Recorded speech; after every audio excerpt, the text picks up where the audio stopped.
Friends, মই আজি শুকান মাছৰ পিটিকা বনাওঁ। কেনেকৈ বনাওঁ আপোনালোককো দেখাই আছোঁ, চাই থাকক দেই। হেল্ল' ফ্ৰেণ্ডছ, আজি মই শুকান মাছৰ পিটিকা বনাম ভাবিছোঁ আপোনালোকক অলপ দেখাওঁ। ঘৰৰে শুকান মাছ হয়, যিহেতু ঘৰৰ পুখুৰীৰ মাছ আছিল, সেই মাছ অলপ ঘৰতে শুকাই দিছিলোঁ, দি পেলাই এয়া শুকান মাছ হৈ গ'ল। এই শুকান মাছখিনি ভাবিলোঁ আজি পিটিকা বনাই খাওঁ, আপোনালোককো অলপ দেখাওঁ।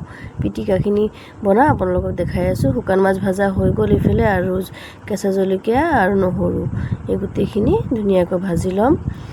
এয়া যে ভাজা হৈ আছে আৰু অলপ মিঠাতেল দিছোঁ, এয়া ভাজা হৈ গ'ল এইফালে।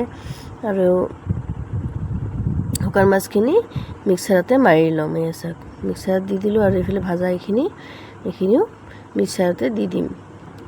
ভাজা হৈ গ'ল যিহেতু, আৰু এইফালে পিঁয়াজখিনিও অলপ তেলেৰে ভাজি ল'লোঁ। গোটেইখিনি ভাজা হৈ গ'ল, আৰু এইফালে মিক্সাৰত ধুনীয়াকৈ মাৰি ল'ম, আৰু অলপ সোৱাদ পৰিমাণে নিমখ দিলোঁ। শুকান মাছখিনি মিক্সাৰত মাৰি ল'লোঁ প্ৰথমতে, মাৰা হৈ গ'ল যিহেতু, পিছতে এয়া ভাজা যিখিনি আছিল গোটেইখিনি দি দিলোঁ, নহৰু, পিঁয়াজ আৰু কেঁচা জলকীয়া। এয়া চাওকচোন, এয়া শুকান মাছৰ পিটিকা ৰেডি। দেখিছেনে, এয়া কি ধুনীয়া হৈছে, চেণ্টটো বহুত ধুনীয়া আহিছে দেই। কোনে কোনে শুকান মাছৰ পিটিকা খাই কমেণ্ট কৰি জনাবচোন।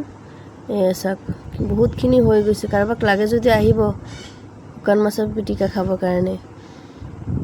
কেনে লাগিছে জনাব। Bye bye.